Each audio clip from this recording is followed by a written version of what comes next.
یو ځل حضرت جبرئیل علیه السلام راغی رسول الله مبارک له، نو د حضرت جبرئیل علیه السلام په مخ کې لږ د خفګان اثراتو انسانی شکل کې، نو حضور پاک ته تاسو کې جبرئیل زه پریشان غوندې نه وی الله رسول یم ولی وینن ما ته خدای وی چې دوزخونه وګوره، نو ما دوزخونه وکتل نو خپه شوم ډېر چې دې ته هم د خدای بعضې بندګان دننه کېږي. نو جبرئیل دوزخونه که دوزخه وی نه اووه دوزخه دي، اووه دوزخه دي، یو بل د پاسه دي الله رسوله، یو لاندې طبقه یو بره بره بره بره بره دې کې بس څنګه په طبقو کې بس وکړي وی د الله رسوله ټولو لاندې طبقه کې به منافقین ان المنافقین لفی الدرک الاسفل من النار، منافقین به لاندې پراتی. منافق پیژنې دوه قسمه دی، یو عقیدوي دی یو عملي دی. عقیدوي منافق هغه دی چې په زړه کې کافر دی په خوله مسلمان، لکه عبدالله ابن ابی او د هغه ملګري لکه کافر په خوله مسلمان، مونځ به هم کوي د سره. عبدالله ابن ابی به جهادونو لم ته مونځ به هم کو، روژې به هم نیولې، لیکن نه د پیغمبر دشمنو د دین دشمنو چې دا دین به کله تباه کېږي. نو چې څوک په ظاهر مونځ هم کوي، پټکې دې هم وي، ګیره دې هم وي، هر څه دې وي، خو چې دړه نه د دین دشمني کې د اسلام به کله ختمېږي، دا مسلماني به کله ختمېږي، دا د مسلمانانو د عمل به کله تباه کېږي، دا منافق دی، دا خطرناک شی دی، دی به لاندې درجه کې. دا ګورې زمونږ په دې وطن کې بعضې خلک راوتې دي، خفه کېږه مه، بعضې ښځې او سړي دي په دې کوڅو کې ګرځي د دین خلاف. مخکې ورځو کې سوات ته تلم، سوات یو مولانا صاحب خبره کوله چې یو د انجیوس ښځه وه، جنۍ وه، د خو بربنډې ګرځي،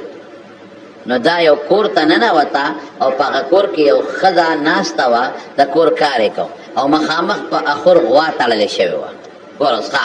د دین دې دشمنۍ ده. اوس دا د انجیوس دا جنۍ چې ده نیمچلو پټی په سر ده او مټې ښکاره دي او لاندې پنډیم په ګیټیم ښکاره دي او نرۍ جامې چولې دي او سر تور دی، نیمه بربنډه ده. دا اوس هغه ښځې ته وایي ته څه کوې په دې کور کې؟ هغه ښځې ته وایي او دې څه کوم، خو د کور کار کوم که نه. وی بار نه ګرځې، وی بار څه کوم، نه څه کار روزګار، وی کار روزګار مې خاوند کوي که نه، خطاړو بار وځي نه نه په دې کور کې هم که نه. او زموږ پښتانه وي ښځې له خو یا کور دی یا کور، دا ښکلې خبره ده. وقرن فی بیوتکن، کورونو کې کښېنئ، ولا تبرجن تبرج وزیر وځه، خو د جاهلیت د ښځو په شانتې نه. نو زه خو په دا کور کې ناست یم، ښه نو بار کار روزګار بار ته نه وځې نه، ولې؟ نو خاوند راوړي که نه، خاوند راوړي، ډوډۍ راوړي، هر څه راوړي او ما ته ږدي او زه وله خدمت کوم. نو د جیو دغه جنۍ ورته وایي وایي ښه نو په تا په دې غوا کې څه فرق شو؟ دې غوا هم بار دنیا ونه لیده او تا هم بار دنیا ونه لیده. ورسایه دی تخرې ته دې غوا هم بار دنیا نه ده لیدې او تا هم بار دنیا نه ده لیدې. غوا له هم ګیا راوړي خوري او تا له هم خوراک راوړي خوري. غوا هم خدمت کوي، پی والا ورکوي، سوټې والا کوي او ته هم والا لګیا خدمت کوي. نو په تا په دا غوا کې څه فرق شو؟ دا ښځه په دې پوهېوله چې نیکبختې بهر وځه، وګرځه چې دنیا ووینې، سړی یې هیلې او ته یې نه یې ته غوا کې څه فرق شو؟ وایي چې دا خبره یې ښځې ته وکړه نو دې کې د دې کور والا خره را دننه شوه، د خرې خبر په سارا سري که نه را دننه شوه. ښځه ورته وایي هغه انجیوز والا جنۍ ته، او وایي دا خبره خو دې ټیک ده چې ما او دې غوا کې فرق نشته، خو ستا او دې خره کې څه فرق دی؟ دا خره هم بار ګرځي دنیا اینې او ته هم بار ګرځې دنیا اینې. دې خره کې هم پړې نشته او تا کې هم نشته چې په کومه لاړې. دا خره هم په ډیرانونو ګرځي او ته هم په ګندونو پسې بار ګرځې. څلور سره هلکانو سره په ټولو کې شپې ډیرانونه نه دي، هم ازاده او ته هم ازاده، هم لږ ساعت له کور ته راشي، ته هم لږ ساعت ته کور ته راشې، هغه هم لګیا ده پیدا ته اخلي او بار چکرې تم. نو ته او دې خره کې څه فرق دی؟ وایي د انجیو جنۍ پټه په سر کړو غرې وال. دا به خبرې به راته په ذهن کې کوي، کله به راته وایي مړی په دا بچي علم څه لکې، دا زړې خبرې دي. خلک سپومې ته وختلو، خلک کم خوا لاړلو، ته کم خوا روانې. خلک د سپومې ته نن ورته دي وخېږي. زه به د رسول الله مبارک طریقو پسې ځم، دین او ایمان به مې دی. خلک دې دي د سپومې نه خو څوک نه منې کوم، شریعت خو د سپومې نه څوک نه منې کوي.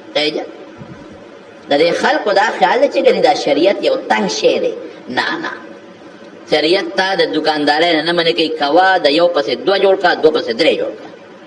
شریعت تا د تجارت نه منې کوي، کارخانې جوړولو نه منې کوي، دا نه جوړه کړه.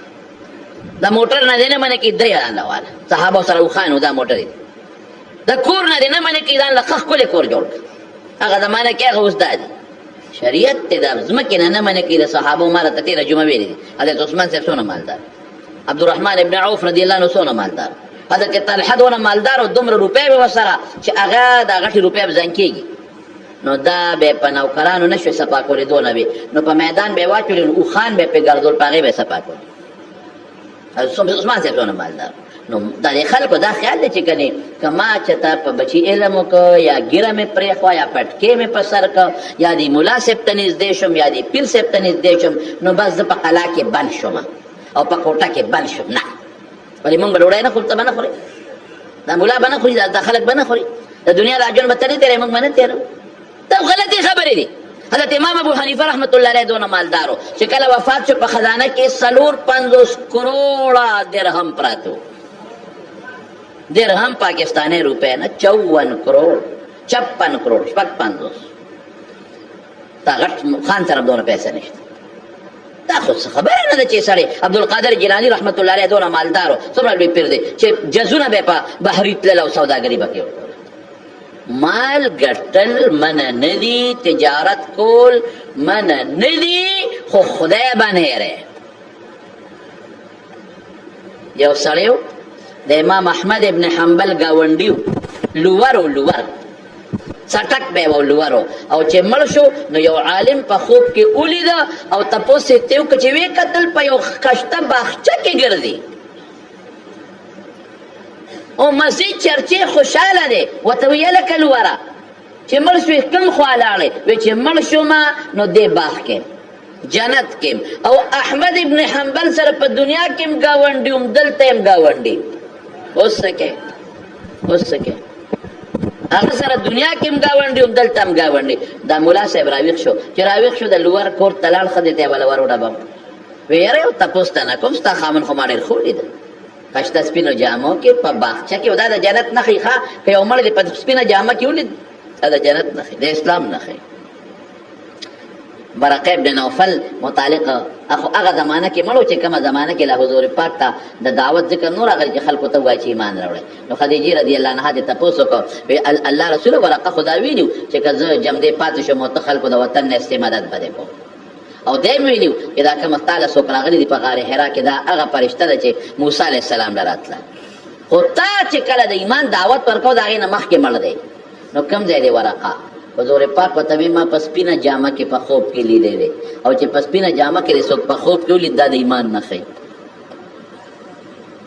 نو هغه ملا صاحب هغه ښځې ته وایي د لور، وایي ستا د خاوند څه عمل کو؟ ما ښکلې جامه کې باغچه کې په باغ کې ولید، او صاحب خوشحاله دی چې هلقدمي کوي، وایي د احمد ابن حنبل ګاونډي. یاره وایي د ما خاوند خو داسې عمل نه دی کړی، دغه مونځ او دس پې کوو، څټک یې نور څه عمل خو نشته. یاره یو دوه عمل دي، دوه. یو عمل یې دا و چې کله به بانګ ووې او د ده څټک به په لاس کې و او اوچت کړی به او اوسپنه له به یې را براو، نو چې بانګ به ووې نو څټک به یې اوسپنه نه براو، غاړې ته به یې کېښود، جومات ته به روان شو. نیمګړی کار به هم په ځای پرېښود. لکه یو سړی خو وایي چې دا شی مې اوچت کړی دی، ودرېږه را خو به بروم که نه، ودرېږه دا اوسپنه ګرمه ده، دا رانه یخېږي، مونځ ته خو لا نیمه ګنټه شته،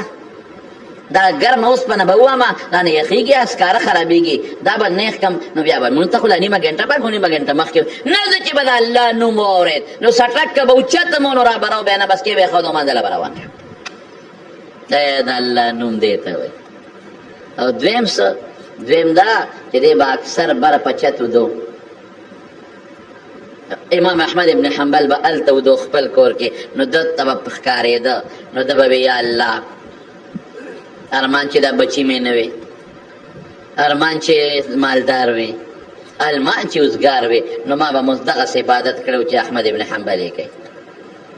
خو څوک هم ټوله ورځ بچو له څټک وه، نو د شپې بیا چې مونځ وکړم ماسخوتن نو خوب راشي لاسونه مې خوږېږي نو بس وده شم نو راپاسم سر مانځلی ځمه الله بچی دی خدا دا کدا نه وي نو ما به همدغسې چل کوم الله که دا کار مې نه کولی دا سټک مې نه و او لږ مالدار وي نو ما به هم د شپې عبادت کوم نو د شپې یو شپې تهجد نه دي کړی خو چې ډډه به وړې د احمد ابن حنبل به ولي چې هغه مونځ کوي نو دا ارمان به یې وکړ دا ارمان ګوره الله څومره غیرتي ذات دی د خدای نه غیرتي ذات بل شته ووایه شته نشته دومره الله غیرتي دی دومره غیرتي چې هغه د الله د نوم احترام او مانځله فورا منډه وه او د امام احمد د عبادت متعلق سوچ کول او تمنا او فکر من کېدل رب ذوالجلال جنت هم ورکړو د احمد ابن حنبل ګاونډی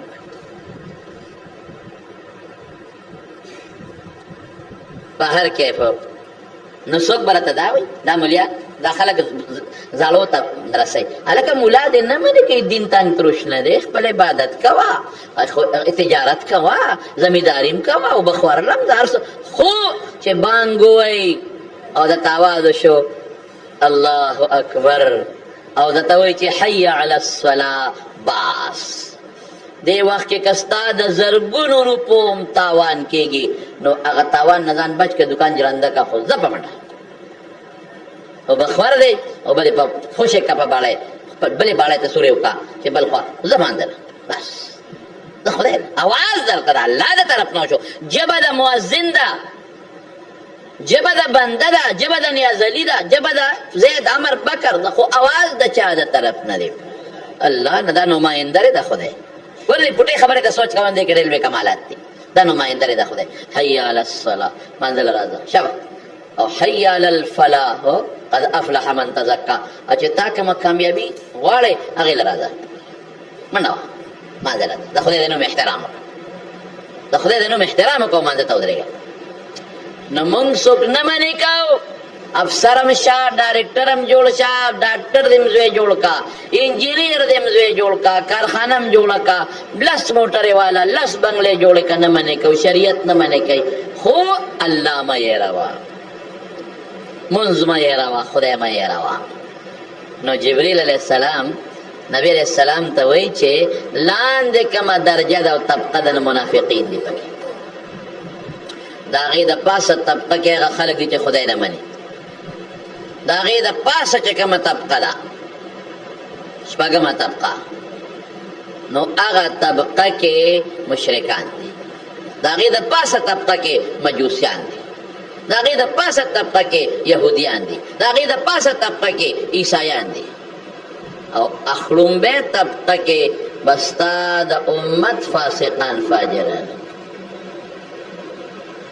و چې جبریل علیه السلام دا خبره وکړه د رسول الله مبارک رنګ بدل شو جبریل علیه السلام لال او حضور پاک کوټې ته ننوت فرض منزله به راوته مونځ به یې کوو بیا به په تیزۍ ته کوټې ته فرض مونځ به یې کوو راوته به په تیزۍ به ته او رنګ یې بدل صحابه حیران دي چې خدای دا په نبي علیه السلام څه چلو شو نن خو درېیمه ورځ ده نه چا سره خبرې نه اترې نه بیبیانو سره خبرې نه اترې بس فرض مونځ کوي کوټې ته منډه وایي داسې چلو شو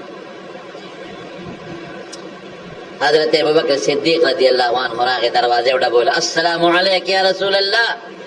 الله رسول پتا دې سلامي جواب یې ورنکړ دنه به وعلیکم السلام ویلي خو ووی نه رولوت ابوبکر صدیق درې آوازه وکړه شریعت کې هم دا دي چې درې آوازه دې چاته وکړه جواب یې درنکړ بیا دا واپس راغی حضرت عمر صاحب ته ویل عمره حضور پاک دا څه چل شوی چا خفه کړی دی چا ستغه ویلې ده څه مسله څه ده فرض من لروزی و منځو کې نیک په منډه جومات ته کوټې ته ځي او ورځان پسې بند کړي حضرت عمر فاروق رضی الله عنه ورغی خو جذباتي و هغه هم درې ځله سلام واچو جواب میلو نه شو سلمان فارسي ته وایي چې سلمان فارسي رسول الله مبارک ستا متعلق وي چې دا زموږ د اهل بیتو نه دی ته ورشه هغه ورغې درې اوازونه یې وکړل هغه ته هم جواب میلو علي صاحب ته ویل تی زومه مې او تر زوی مې ماشومې دې ته ورشه هغه درې ځله سلام واچو هغه ته هم جواب میلو نه هغه وی چې ورګه فاطمه رضی الله تعالی عنها ته فاطمه رضی الله تعالی عنها له دروازې وهله جواب نشو او په دریم ځل ورته وی بابا الله رسول فاطمه ما ته ورکوله دروازې وته کولو دوری یو نه وته درې مرز دا درې مرز چا سره خبرې نه کې بیبیانو سره نه ملاویږي او چې منځو کې فورن کوټې ته راځي څه چل شوی چا تکلیف کنزل څه شوی دی حضور پاک وته قصه وکړه وې زما امت کې کم فاسقان فاجران دي په پړومبه درجه کې پر نو فکر منیم د امت لپاره فکر چا د لپاره شو امت لپاره دلته ناستم ورته منځونه ورته په خلوت خانه کې کومه او دا چې موږ ورته دغه وایو څه ورته وایي خلوت خانه ورته وایو ځان له ځای ورته وایو دې کې ناستم ورته الله آیت نازل کا لسوف فلسوف يعطيك ربك فترضى در به کم چې تاسو غواړئ ښه خوشاله به کم خیر دی دا غي نه پس نبی علیہ السلام راوړل چې فکر من به شو مستبودید الله ته متوجه شو در به کم نو بیا رسول الله مبارک فرمایي سفارش وکوم سنا سبا الله سزا مور کوي چې دا ګناه ګنت لري شي او چې څومره سزا ده نو هغه کې به ډیر زیات د رسول الله مبارک په سفارش معافي کوي په دا غي نه مخکې ډیر غمونه شته ځان کدان مخکې راځه او دا قبر عذابونه مخکې روان دي دا مارونو رب العالمین قرآن شریف کې فرمایي قد افلح من تزکا تو کامیابی غواړي په حقیقت کې کامیاب هغه سړی شو چې هغه ځان پاک عقیده خراب لري کړه پاک او ساتله او عمل پاک او اخلاق ښکلي کړل وذکر اسم ربه خدای یاد کا منځ یو کا دا پاک سړی لیکن الله بیا رسو سوی بل تؤثرون الحیات الدنیا دا نه وایي چې دنیا کسب کې نه د دنیا کسب کو جاده تؤثرون الحیات الدنیا دنیا په آخرت غوړه کې دا نه وایي چې دنیا ګټه آخرت پرې دی نه دنیا په چا غوړه کې په آخرت د آخرت د ګټه وخت کې دکان نه بندې د منځه وخت کې او بخور نه بندې د منځه وخت کې موټر نو درې پلار نه اختیارېږي الته جمع ولاړه ده والآخرة خير وابقى الله وی خیرت ګور ډیر بهتر دی د دنیا نه دا خو لګي ورته تیری بشي د آخرت جون خو نه خلاصيږي ان هذا لفي الصحف الاولى صحف ابراهيم او موسی دا نصیحت ما یوازې تاسو ته نه دی دا مخکې قومونو امتونو تام دا قسمه نصیحتونه ما کړي زمارونو موږ په دنیا هم کوو د دنیا تجارت به هم کوو خو دنیا با پا آخرت نغوارا که و آخرت باول نمبری دنیا با دویم نمبری